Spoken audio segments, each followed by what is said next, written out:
Estamos começando mais um Bom Dia Entrevista e hoje o nosso assunto é sobre a Fundação Hospitalar Santa Terezinha. O nosso convidado para falar sobre esse assunto é o novo diretor executivo da Fundação, Rafael Ayub, que já está aqui conosco. Olá, diretor, seja muito bem-vindo aqui no Bom Dia Entrevista. Obrigado, é um prazer estar aqui no Bom Dia Entrevistas também, conversando com a nossa comunidade, aí, explicando a situação do Santa Terezinha, os projetos e o que a gente pretende fazer aí nessa nova administração, né? Para nós iniciarmos, agora, neste ano, nos últimos anos, é a primeira vez na história da aquisição do hospital pelo município desde 1990 que a situação financeira, devido aos repasses dos municípios, está um pouco melhor. Porém, possui ainda um déficit, mensal em torno de R$500 mil. O que fazer para a gente eliminar esse déficit sem prejudicar o atendimento da população? Importante, Tayane. Na verdade, o que a gente chegou ao Hospital Santa Terezinha agora e recebeu foi uma previsão orçamentária, então, para 2021, onde aponta justamente um déficit, mas no orçamento ele está desenhado em torno de 300 mil. O que é isso para a comunidade entender, né? Significa todas aquelas receitas que são apropriadas ao hospital em virtude do atendimento à saúde, elas geram uma receita operacional. E além disso, a gente tem toda a despesa para prestar esse atendimento, né? Então, fechando as receitas operacionais com as despesas operacionais, aparece esse déficit de cerca de menos R$300 mil. O que a gente sabe? Que o hospital realmente foi visto com os outros olhos nos últimos anos, a ponto da comunidade também ajudar o Santa Terezinha. E hoje temos lá a própria reforma dos quartos, num projeto chamado Abraço ao Santa, que foi sensacional, onde o hospital recebeu recursos, seja em forma de dinheiro, em forma de material, em forma de recursos de mão de obra, inclusive, e conseguiu reformar quase todos os quartos. Ainda temos uma pequena caminhada, alguns quartos a reformar, já estamos buscando apoio das empresas e espero também em breve poder anunciar que os quartos todos vão estar reformados. Então isso é uma receita extra, é uma receita não operacional. E com isso, com as emendas parlamentares, com os recursos vindos de nota fiscal gaúcha, do troco solidário passarela, o projeto novo que a gente tem junto à RGE de doação de valores em conta de luz, esses valores vão acrescendo ao hospital para cobrir esse rombo financeiro. Mas quem realmente tapa o rombo operacional é como você falou, nos últimos anos foi a Prefeitura de Erechim. Então, o nosso maior desafio hoje é, primeiro, equilibrar a questão operacional. É fácil? Não é, Tayane. Por quê? Porque hoje todos sabem a tabela do SUS, ela sofre uma defasagem histórica. Hoje, para a comunidade entender, a cada R$100 que eu gasto em procedimentos pelo SUS, o SUS me reembolsa R$60. Então, 40% é um déficit histórico. Claro que existem procedimentos que remuneram melhor, outros pior, mas o que o hospital ainda mais faz é a média complexidade.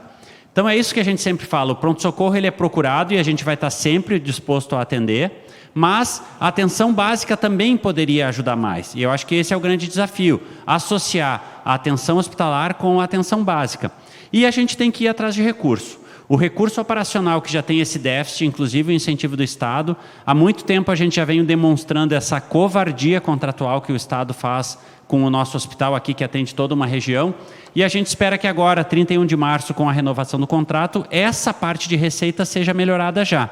Mas a gente vai procurar buscar parcerias, buscar emendas parlamentares, buscar a colaboração da comunidade, porque o custeio a gente até consegue equilibrar, mas aí a gente fica sem disponibilidade de novos investimentos, de aquisição de tecnologia. Hoje mesmo, em relação ao Covid, a gente fala, existe uma tecnologia que está sendo bastante usada em grandes centros, que é a terapia de alto fluxo. Isso tem um valor que, no fim das contas, até pode diminuir o sofrimento do paciente, diminuir, inclusive, o custo hospitalar. Então, são essas tecnologias que a gente tem que ir atrás, que, num primeiro momento, tem um custo de investimento, mas que depois isso amortiza até em relação às despesas. Então, esse é o nosso grande desafio agora, nessa nova administração. É tentar justamente equilibrar a questão operacional, receitas e despesas, e ainda buscar recursos para novos investimentos. Diretor, o senhor comentava agora em relação aos contratos do governo e a gente tem dados que é bem baixo, né, os repasses que são feitos para cá, para os municípios. É possível melhorar esses contratos aqui para a nossa região? O que pode ser dito? Essa é uma grande expectativa, Taiane. Nós tínhamos a promessa do governo do estado de no 1º de dezembro ainda de 2020 seria apresentada a nova forma de distribuição dos incentivos. O que acontece hoje, então? O governo do estado ele disponibiliza cerca de 40 milhões de reais ao mês para incentivar os hospitais que atendem o SUS. E aqui entra quase todos os hospitais municipais, alguns hospitais filantrópicos, mas fazendo alguns comparativos a gente vê que a Fundação Sapucaia, que cuida do Hospital de Sapucaia, ele recebe 2 vezes mais o incentivo que o Hospital Santa Terezinha, por exemplo, tendo uma produção menor que a do Hospital Santa Terezinha. Alguns outros exemplos que a gente já listou e já pontuou ao governo do estado, inclusive, mostram essa disparidade. Claro que é uma equação difícil hoje para o governo, porque se ele vai redistribuir a mesma fatia, esses 40 milhões, uns vão perder. E a gente tem certeza e confiança de que nós vamos ser melhor remunerados nesse incentivo. Infelizmente, no dia de 1º de dezembro, que era para ter corrido essa apresentação, não ocorreu. Existia a luta do governo do estado em relação à votação das alíquotas de ICMS para garantir receitas e se deixou de lado essa discussão do incentivo. Nós sabemos que parece que essa semana já foi apresentado à secretária e ao governo do estado um novo modelo. Nós ainda não sabemos que modelo será esse, mas temos a expectativa de que o novo contrato do Santa Terezinha com o governo do estado para atender o SUS, que vale a partir de 1º de abril de 2021, seja realmente feito esse reconhecimento e que a gente possa ter uma tranquilidade a mais de pelo menos o custeio operacional estar equilibrado, para a gente ainda poder com mais vontade buscar recursos para investimento. Essas reformas que o senhor citava antes, como a reforma dos quartos, agora tem também o novo pronto-socorro. A gente consegue dizer que isso vai agilizar os processos? O que a gente pode dizer em relação a isso? Eu acho que o principal é o ambiente que a gente está podendo disponibilizar aos pacientes. A gente sabe que ninguém procura o hospital porque quer, né? Geralmente ele já está em sofrimento. Então, o quão bom é receber um ambiente agradável. Realmente o nosso outro pronto-socorro tinha os problemas de ser escuro, de visibilidade. Hoje temos uma outra realidade totalmente diferente. Eu não tenho medo de dizer que o Hospital Santa Terezinha ele tem possibilidade de concorrer com qualquer hospital privado, não só de Erechim, como do Rio Grande do Sul. Temos grandes equipamentos, talvez equipamentos que alguns hospitais nem tenham de tecnologia que a gente tem. A nossa área de oncologia, junto com a radioterapia, o novo acelerador linear é uma amostra disso. O pronto-socorro novo é uma amostra disso. Claro que o principal é a comodidade e a tranquilidade, tanto para pacientes como para a nossa equipe. Mas sim, agiliza a questão de fluxo, a gente consegue ter uma visualização melhor de todos os processos, buscando com isso também uma otimização na utilização dos recursos, podendo aí talvez diminuir despesas e fazer esse equilíbrio que a gente tanto fala no Santa Terezinha. Então, além de entregar uma sensação melhor ao paciente, uma condição melhor aos nossos funcionários, são ambientes que favorecem sim a mudança de fluxos, a possibilidade de melhores controles, para que a gente possa de novo, e isso é o que a gente não vai cansar de repetir, equilibrar o orçamento do hospital, podendo ter uma capacidade de investimento também permanente. E mudando um pouco de assunto agora, falando da Casa Saúde, como é que estão os procedimentos e preparativos para transformar esse lugar em um lugar que os estudantes de medicina da URI possam aprender, possam utilizar esse lugar? Realmente, a estrutura toda hospitalar ela está sofrendo uma mudança justamente para essas adequações, né? Hoje temos já o curso de medicina dentro do Hospital Santa Terezinha. Temos os ambulatórios da URI, numa construção própria da URI, numa parceria, num terreno com o hospital que é utilizado para esses ambulatórios. Mas cada vez mais, tendo o curso de medicina aqui, também temos alunos que querem acompanhar simplesmente no seu período de férias, por um dia, por uma semana, por 15 dias, alguns procedimentos lá dentro. E, por incrível que pareça, semana passada tínhamos fila lá no hospital de pessoas que querem fazer esse acompanhamento. Para nós é muito gratificante, infelizmente não vamos conseguir acolher a todos. Mas as mudanças são na visão de poder preparar o hospital também para isso. As nossas unidades de internação não têm essa condição. Nós não podemos diminuir o número de quartos para aumentar áreas administrativas. Então, hoje, as saídas que a gente tem realmente é o projeto de construção de uma nova unidade de internação, que já existe até uma possibilidade de captação de recursos da nossa bancada federal. Talvez o projeto apresentado é que sofra alguma mudança do local de construção dele, mas é um projeto que a gente tem que buscar recurso para construir. Nas demais áreas, a gente tenta adequar da maneira possível hoje, mas nunca perdendo a capacidade de atendimento.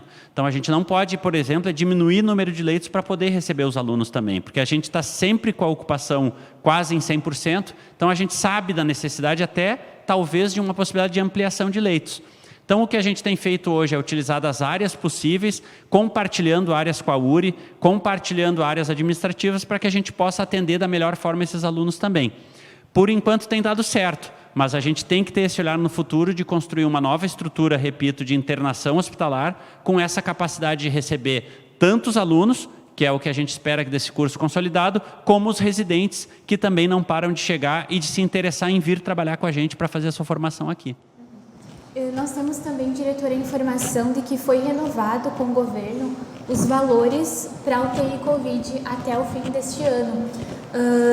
A nossa estrutura aqui em Erechim, na região, ela está preparada se caso acontecer um aumento dos casos de Covid, como que... Importante também a gente voltar a tocar nesse assunto, né? Hoje, felizmente, o que a gente vê é uma estabilização e até ainda uma curva descendente em relação a internações hospitalares do Covid. Depois daquele momento ali no início de dezembro, né, no final de novembro, de um alto número, um crescimento assustador aqui para a nossa região, quase com 80% de ocupação, inclusive dos leitos de UTI, nós esperávamos realmente que com o movimento de final de ano e de ano novo, de Natal e de ano novo, desculpe, trouxesse agora o reflexo de aumento de casos. Felizmente ainda não estamos vendo isso em atendimentos hospitalares. Já vemos um maior número de testes positivos, de acompanhamento de pacientes, graças a Deus sem gravidade, porque não estão precisando acessar o hospital até o momento. Então, a nossa capacidade hospitalar, ela pode ser dilatada, sim, em área física. O problema que a gente vem repetindo é que a gente não vai ter mão de obra para atender uma UTI.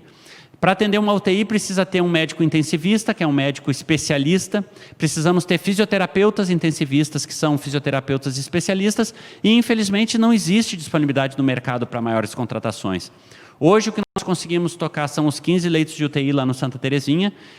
Teríamos mais área física? Teríamos. Mas, repito, não temos mão de obra. A área clínica, sim, até pode ser ampliada, mas nunca chegamos a ocupar os 22 ou 23 leitos possíveis. Então, o que a gente continua pedindo à comunidade é que tenha essa compreensão. A vacina está chegando, né? Então vai ser um modo de imunização da comunidade em um volume maior. Então, que a gente ainda respeite as etiquetas respiratórias para não estar disseminando vírus, que é o uso da máscara, que é a lavagem de mãos, que é o uso de álcool gel e respeitar o distanciamento controlado.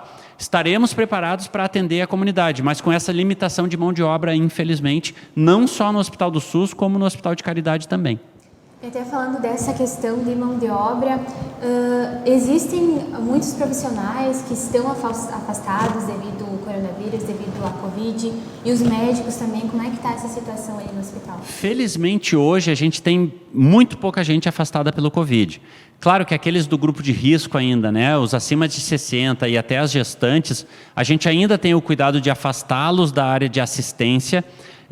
Os médicos, como a gente tem uma relação no Santa Terezinha que é terceirização de serviços, a relação médica com as empresas diz respeito às empresas. Claro que nós respeitamos, nós sabemos de alguns médicos que não querem estar na linha de frente, mas eles estão supridos por outros médicos que continuam atendendo.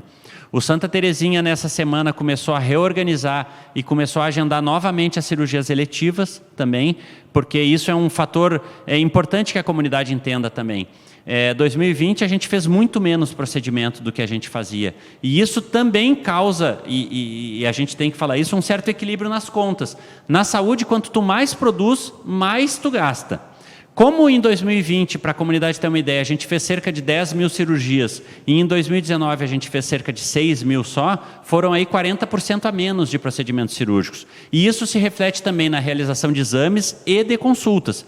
Então, o que indica isso? Que a fila está bastante grande, que nós temos que começar a dar vazão de novo, inclusive estudando a questão dos mutirões de saúde, com muita responsabilidade, porque o Covid ainda não acabou, mas já estamos começando a agendar cirurgias eletivas também, para diminuir essa fila. E essa capacidade de cirurgias que a gente tem é justamente porque a maioria dos médicos continua trabalhando. Então, temos hoje poucos médicos afastados por causa do Covid. Os funcionários também já tivemos um pico muito grande, chegamos a ter aqui, num levantamento que foi feito até pela MAU, ainda em dezembro, quase 360 funcionários afastados. Hoje o Santa Terezinha deve ter uma pequena quantidade, já tivemos cerca de 60, hoje me arrisco a dizer que temos 10 funcionários afastados com o Covid, porque realmente o que reflete na sociedade também reflete lá dentro, né? Então, como a gente teve uma diminuição dos casos, como a gente não teve esse recrudescimento dos casos que era esperado, lá dentro também esse reflexo tem se mostrado. A gente continua com todos os cuidados, fornecendo todos os tipos de EPI, continuamos solicitando a ajuda da comunidade, que as empresas que puderem seguir doando esses materiais para a gente vai ser muito bem-vindo. Não temos falta, felizmente, de nenhum EPI, e esperamos que com segurança possamos cada vez mais voltar o atendimento normal às outras patologias também, sem deixar o cuidado específico do Covid, né? E como é que o senhor vê a previsão da contratação de novos funcionários? Há a possibilidade de ter algum concurso? Como tu estavas comentando, né? Como que está a situação? Hoje, na verdade, nós recebemos o hospital, então, com já um concurso realizado para enfermeiros e técnicos de enfermagem, com um banco já, então, de cadastro reserva para essas profissões. E já existe um edital, inclusive, que já havia sido lançado ano que vem, para a contratação de uma empresa que faça o novo concurso. Provavelmente, nesse outro concurso, então, não entrarão as categorias de enfermeiro e técnico de enfermagem, porque foi feito um ano passado, e as demais categorias com carência provavelmente sejam atendidas. Então, a gente espera, realmente, para entrar no hospital por concurso público. A gente está contratando a empresa, vai desenvolver e, na medida do possível, até o meio do ano, a gente vai divulgar isso, quais os cargos que vão ter contratações ou disponibilidade de concurso, para a gente criar os bancos de reserva e poder chamar diante da necessidade do hospital. Estamos chegando já ao final aqui da nossa entrevista e eu agradeço em nome de toda a equipe a sua presença aqui, diretor, e por explicar para nós todas essas questões e também disponibilidade. Muito obrigada. Nós que agradecemos a esse veículo de comunicação, o Bom Dia, por mais essa oportunidade de estar aqui conversando com a comunidade. O Santa Terezinha, com certeza, deve esse atendimento de qualidade à nossa comunidade. A gente vai estar à disposição de todos, principalmente dos órgãos de imprensa, para levar informações à nossa comunidade, colocando à disposição também o hospital das informações que vocês precisarem. Então, agradecer. Pedir mais uma vez encarecidamente que a população siga se cuidando enquanto a vacina não está disponível, para que a gente possa, o quanto antes, sair dessa crise e poder voltar a ter o número de atendimentos que a gente tinha e o cuidado também com outras patologias que é importante para a nossa comunidade, né? Muito obrigado a todos. E a você que nos acompanha, o nosso muito obrigado pela sua audiência e companhia. Se você quiser rever esta entrevista e outras, você pode acessar o site da TV Bom Dia. Até mais!